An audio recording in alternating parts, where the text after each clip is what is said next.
Assalamualaikum warahmatullahi wabarakatuh. Pemirsa LDS TV, berjumpa lagi dengan saya Rini Alfi Majidah dalam program Indahnya Islam.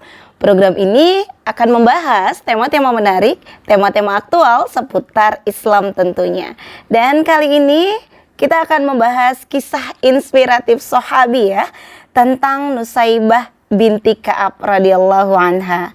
Dan untuk membahas tema ini tentu saya tidak sendiri, karena di studio telah hadir bersama kita seorang narasumber. Beliau adalah pemerhati ibu dan generasi. Siapa beliau? Langsung saja kita sapa Ustazah Gina Farleina Gafar. Assalamualaikum warahmatullahi wabarakatuh, Ustazah. Waalaikumsalam, Mbak Rini. Masya Allah. Sehat ya Ustazah? Alhamdulillah sehat. Kita akan bahas tentang kisah inspiratif sahabiyah. Masya Allah, ini tentu akan membuat penasaran saya dan pemirsa LDS TV di rumah tentunya. Karena apalagi sebagai perempuan nih Ustazah ya, sebagai perempuan tentu kita juga akan terfikir bahwa perempuan terbaik itu pasti ada di masanya Rasulullah. Baik istrinya Rasulullah dan para sahabiyah. Dan tentu mungkin di masa Rasulullah itu banyak perempuan-perempuan yang telah berkiprah ya Ustazah, sebagai ibu, pendidik generasi, dan mungkin banyak kiprah lain. Langsung saja pemirsa LDS TV, kita dengarkan kisah heroik tentang sahabiah Nusaibah binti Ka'ab. Silakan Ustazah. Baik, terima kasih Mbak Rini. Pemirsa TV dimanapun Anda berada, Assalamualaikum warahmatullahi wabarakatuh.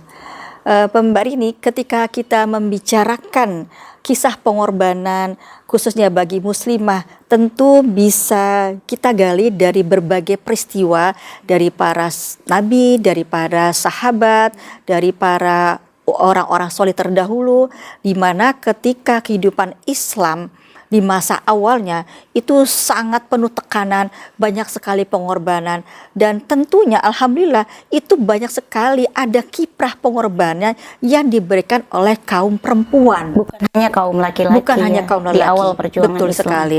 Nah, sosok siapakah itu? Adalah sosok Nusaibah binti Ka'ab, atau biasa dipanggil pada para sahabat memanggilnya adalah Ummu Imaroh atau Ummu Umaroh ya. Beliau adalah sosok pahlawan yang sangat heroik ya kan.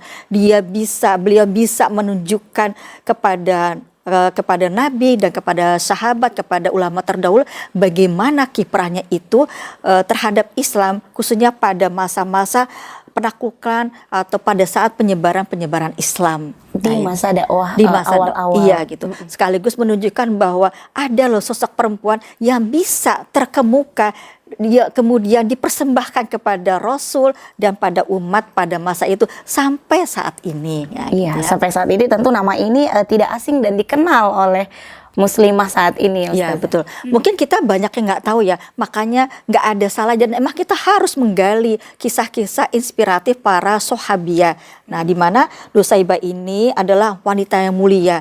Kemudian wanita yang mulia, ia mulai merasakan nikmatnya Islam, nikmatnya iman, sehingga beliau memutuskan untuk apa? Untuk berbaiat kepada Rasul, yaitu terjadi pada baiat Aqobah kedua, ya kan? Di mana di situ baiat itu artinya menyatakan kesetiaan untuk membela Rasul, dakwah Rasul di Madinah maupun di luar Madinah. Nah, gitu. Jadi bukan hanya sekedar berikrar masuk Islam, tapi juga memperjuangkan.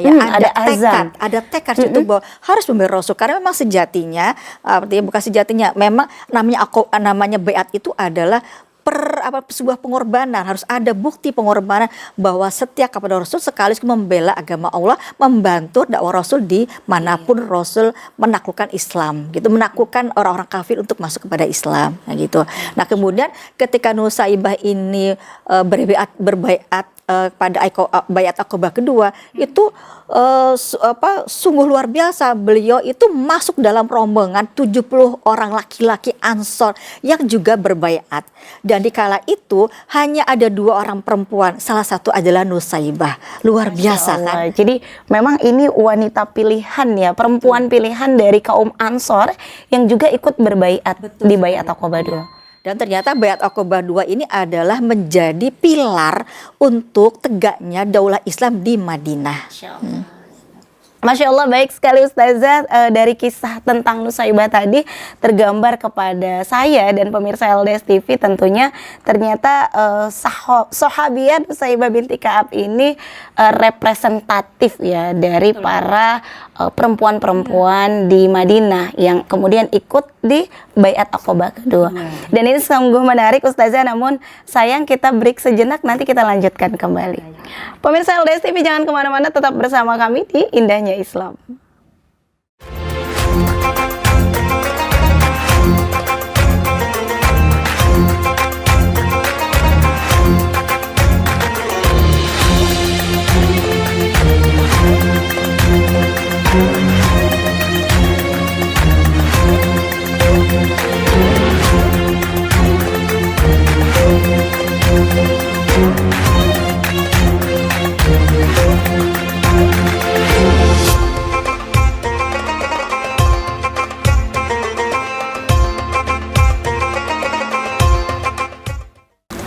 Masih bersama Indahnya Islam, kita sedang membahas kisah inspiratif sahabiyah tentang Nusaibah binti Ka'ab radhiyallahu anha. Bersama Ustazah kita, Ustazah Gina Farleina Gafar. Ustazah, kita lanjutkan kisah inspiratif, silahkan Ustazah. Ya, tahu nggak Bari? Ternyata Ummu Soibah ini atau disebutnya Ummu Imaroh ya, itu adalah pejuang pertama hak asasi, pejuang pertama perempuan pada hak asasi gitu ya, pada asasi manusia, bukan hak asasi manusia, adalah pejuang hak ya, pejuang hak asasi pertama itu perempuan. Karena kok bisa begitu dikatakan? Karena pada saat itu beliau bertanya kepada Rasul, wahai Rasulullah, kata, kenapa di Al-Quran itu hanya dikatakan laki-lakinya saja, sementara perempuan tuh tidak disebut-sebut. Maka seketika itu turunlah surat Al-Ahzab ayat 35 yang menjelaskan ada loh persamaan antara laki-laki dan perempuan di dalam beramal solih. Juga termasuk imbalan-imbalan yang dilakukan oleh laki-laki dan perempuan. Nah, jadi bisa kita bayangkan kan bahwa perjuangan perempuan itu untuk memperoleh persamaan laki-laki dan perempuan itu sudah ada dari zaman dahulu gitu, bukan baru sekarang aja emansipasi itu ya. Tapi kalau kita melihat bahwa Ummu Imaroh ini emansipasinya gitu ya terhadap hak asasi perempuan itu dalam konteks beribadah kepada Allah, tidak untuk yang lain, dalam rangka ketaatan kepada Allah. Dalam rangka ketaatan kepada Allah, bukan duniawi, bukan begitu duniawi, ya Ustazah. betul. Karena tidak mau kan bahwa kok hanya laki-laki saja yang bisa beramal soleh, sementara perempuan ini ngapain kalau nggak beramal soleh. Nah, seperti itu. Jadi dengan turunnya surat Al-Ahzab ayat 35 itu menjelaskan persamaan antara laki dan perempuan dalam beramal soleh dan balasan masing-masingnya. Sungguh sangat luar biasa gitu ya.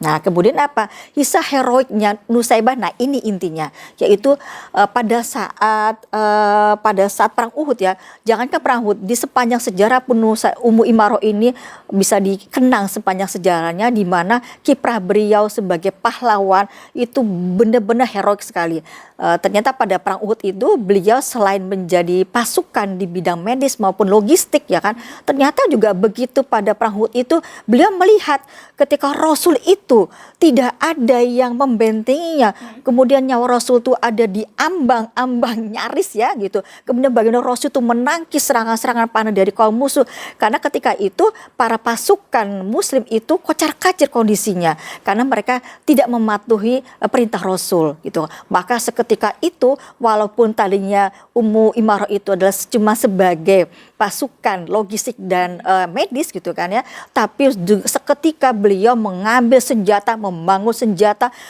bergabung dengan laki-laki, pasukan laki-laki, kemudian mereka Ummu Saibah itu membentengi Rasul dengan gagah berani. Bayangkan memanggul senjata, coba manggul senjata ya, kemudian membentengi Rasul, menangkis serangan-serangan di Rasul. Dan seketika itu Rasul juga melihat siapa ini perempuan ini. Rasul melihat dari sebelah depan, Masya Allah ternyata Ummu Saibah. Rasul melihat ke belakang, ternyata Ummu Saibah juga. Rasul melihat ke samping, ternyata Ummu Imaroh juga. Rasul melihat ke samping kanan juga begitu.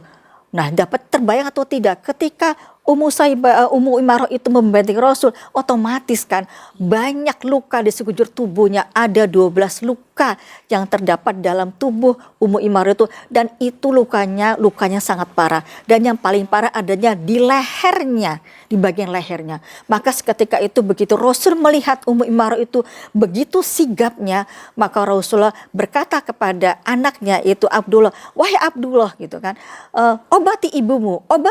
Kemudian Rasul berdoa, ya Allah, jadikanlah Nusaibah dan putranya menjadi temanku di surga.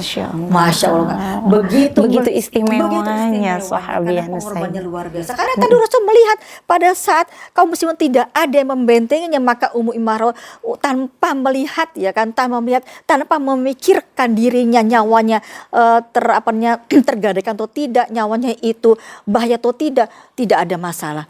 Maka Rasul berdoa gitu. Begitu mendengar doa itu, Ummu Imarah langsung masuk lagi ke medan perang, tidak memikirkan dirinya, bahkan dia mengazakkan dirinya, aku sudah melewati urusan duniaku, aku tidak hiraukan urusan duniaku, aku nggak ada rasa sama sekali. Yang lehernya itu benar-benar kondisinya terluka parah, karena beliau mendengar doa Rasul seperti itu, jadikanlah Nusaibah dan anaknya menjadi sahabatku di surga. Masya Allah gitu kan ya.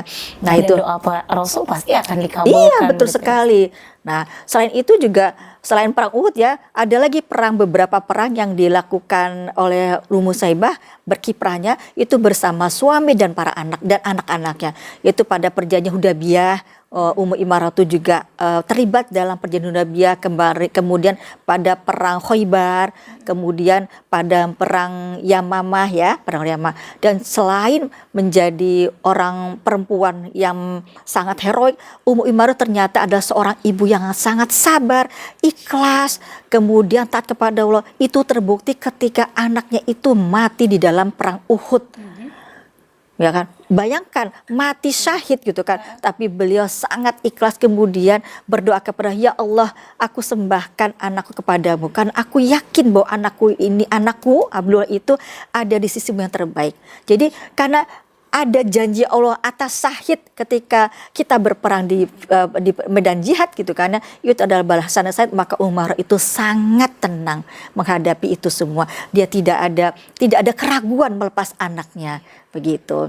Nah, selanjutnya kisah-kisah berikutnya adalah ketika Ummu Imarah itu pada saat perang Yamamah ya gitu, Ummu Imarah juga memanggul senjata kan, berperang, di mana pada saat bukan begitu, pada saat Rasul wafat gitu kan, itu banyak sekali kaum muslimin yang kocar-kacir, yang ada yang tidak taat, sampai ada yang menganggap dirinya atau menyatakan dirinya adalah sebagai seorang nabi.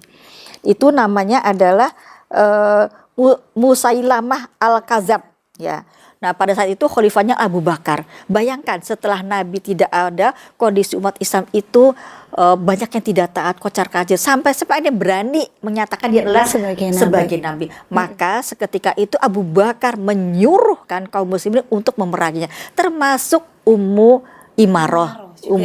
Juga ikut. Masya Allah, menarik sekali Ustazah tentang kisah sahabiah Nusaimah bin Ka'ab radhiyallahu anha ini. Tapi mohon maaf Ustazah, kita jeda sejenak, nanti kita lanjutkan kembali kisah sahabiahnya. Dan pemirsa LDS TV, jangan kemana-mana, tetap bersama kami di Indahnya Islam.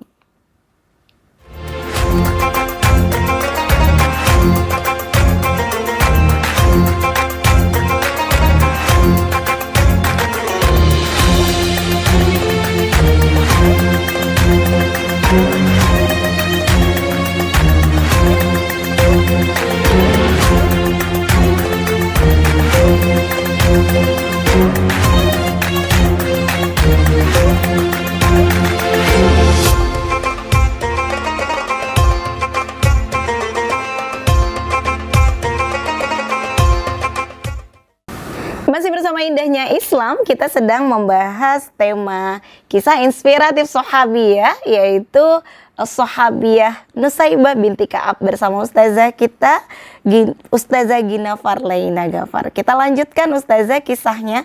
Masya Allah Ustazah, dari perbincangan kita tadi tentang kisah Nusaibah binti Ka'ab ini, saya seperti mendapatkan luar biasa ya, inspirasi dari seorang Sahabiyah Nusaibah. Selain beliau itu tadi menggambarkan representatifnya seorang perempuan ya di zaman Rasulullah, sehingga dilibatkan di berbagai aktivitas atau program-program yang penting tadi ya. Kemudian juga sepertinya Nusaibah ini banyak keahlian ya Ustazah. Bisa persenjataan. Iya, bisa persenjataan. Walaupun awalnya mungkin dikirim karena memang seorang perempuan tuh di logistik, medis berarti kan juga punya keahlian di bidang medis. Tapi ternyata bisa sigap juga mengangkat senjata. Bagaimana kelanjutan kisah Nusaibah binti Ka'ab tadi di masa Abu Bakar tadi ya Rasul? Ya. Silahkan. Baik, terima kasih Mbak Rini. Jadi tadi setelah Rasul wafat itu ada kan di mana umat Islam itu mengaku-ngaku sebagai nabi, yaitu Musailamah Al-Kadzab ya kan. Dan pada saat itu khalifahnya adalah Abu Bakar. Maka seketika Abu Bakar itu menyuruh kaum muslimin untuk memeranginya. Nah, Ummu Imarah ini atau Ummu Nusaibah juga ikut memerangi nabi palsu itu bersama putranya Hubaib bin Zaid ya kan. Tapi ternyata nasib buruk menimpa putranya Ummu Nusaibah, Ummu Imarah ya tadi Hubaib itu. Dia tertawan, ketangkep gitu ya kan, ketangkep oleh si nabi palsu tadi. Kemudian nabi palsu tadi itu menyuruh anaknya Nusaibah tadi, Ummu Imarah tadi, untuk menyatakan akulah Tuhanmu. Tapi karena keimanannya sangat tinggi, ketaatan sangat tinggi kepada Allah, maka dia menolak kenabian tadi itu, kenabian nabi palsu tadi. Maka seketika itu si putra Nusaibah itu bukan cuma diburu tapi dimutilasi, dicincang. Masya Allah, subhanallah, kejam sekali. Maka seketika itu Ummu Imarah marah sangat luar biasa dan bertekad, dengan tanganku sendiri aku akan membunuh nabi palsu tersebut. Karena memang boleh kita akan membunuh, ya kan, membunuh orang-orang yang memerangi Rasul kan boleh gitu. Apalagi memerangi Rasul, membela agama Allah kan boleh kita membunuh seperti itu ya. Nah kemudian Kemudian Ummu Nusaibah itu bergabung dengan pasukan untuk pada perang Yamamah, itu membunuh tadi itu, membunuh nabi palsu tadi itu ada di perang Yamamah kan. Nah pada saat itu Ummu Saibah juga ditemani oleh anak yang lain, yaitu Abdullah. Nah pada saat perang itu tangannya Ummu Imarah itu terpotong.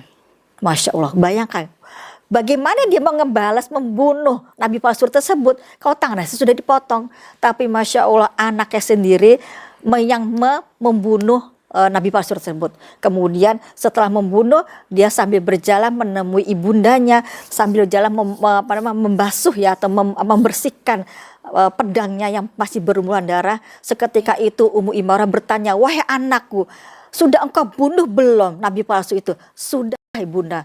Seketika itu Ummu Imarah bersujud, lega rasanya. Anaknya sudah terbayar, nyawa dibayar nyawa, darah dibayar darah dibayar darah gitu ya. Nah kemudian jadi seperti itulah kondisi heroiknya Ummu Imarah, yang di satu sisi dia adalah keibuan gitu kan, karena dia biasanya kan kalau perawat-perawat itu lemah lembut gitu kan, merawat orang sakit gitu. Tapi di satu sisi dia juga punya gitu jiwa kepemimpinan, jiwa tadi ya, jiwa laki-laki, dia tegas gitu, sigap ya seperti itu. Nah, jadi dari kisah tadi itu maka kita bisa simpulkan ya kan, maksudnya kita bisa ambil hikmahnya itu apa, bahwa dari kisah Ummu Imarah tadi kita bisa melihat ternyata Ummu Imarah itu adalah peletak pejuang hak asasi perempuan pertama ya. Tetapi menjadi pejuang hak asasi perempuan pertama itu dalam rangka ketaatan beliau kepada Allah gitu. Karena dia iri, laki-laki bisa ada ladang pahala, ada syahid gitu. Bagaimana dengan perempuan? Itu dia iri dong. Bagaimana aku bisa mendapatkan ridho dari Allah, sementara laki-laki itu banyak.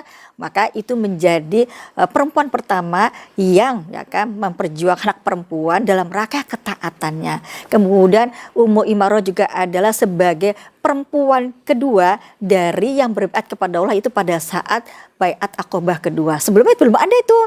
Belum ada. Kemudian juga para ulama terdahulu menyatakan sebagai Ummu Imarah itu adalah sebagai perempuan terbaik di kaum Ansor. Di kaum Ansor gitu. Nah kemudian dari sini kita bisa melihat juga bahwa Ummu Imarah itu adalah sebagai inspirasi perempuan ya, di mana anggapan perempuan yang ingin membuktikan menjaga kehormatan dan kesucian perempuan itu, misalnya dia di rumah saja mengatur rumah tangga, kemudian mendidik anak, itu dianggap sebagai pengangguran katanya. Kan ada perempuan, aku nggak pengen bekerja biar suamiku yang menafkahi gitu kan, karena aku tugasku adalah memanage rumah tangga, mendidik anak gitu kan, menjadi anak generasi pencetak pencetak peradaban. Itu kadang-kadang dianggap sebagai apa? Sebagai pengangguran, sebagai keterbelakangan. Kemudian juga ketika perempuan itu menutup auratnya rapat-rapat dalam rangka ketaat kepada Allah, itu juga dianggapnya tidak stylish, tidak fashionable gitu kan, kalau sekarang dibilangnya gitu ya. Padahal itu bukti ketaatan. Oh, ketaatan, iya. Kemudian juga ketika perempuan itu berinteraksi itu sangat menjaga dengan interaksi dengan laki-laki. Nah, itu dianggapnya apa? Ih, nggak gaul, menghambat kebudayaan. Sebenarnya kan sekarang kebudayaan sekarang itu kan hedon ya, hedon, tidak ada batas antara interaksi laki-laki dan perempuan. Nah, ini menunjukkan bahwa Imarah tidak seperti itu. Di publik pun beliau bisa gitu mengambil mengambil peran gitu. Tapi tetap dalam rangka ketaatan, sehingga ada memang batasan-batasan bagaimana berinteraksi dengan laki-laki di luar publik. Masya Allah ya Ustazah. Jadi memang Nusaibah binti Ka'ab ini benar-benar menginspirasi kaum perempuan ya, dan ketaatan kepada Allah sebenarnya tidak membatasi kiprah kita ya di masyarakat dan untuk berkiprah dalam perjuangan Islam tentunya. Masya Allah, ini begitu menginspirasi Ustazah, tapi mohon maaf waktu juga yang akan memisahkan kita.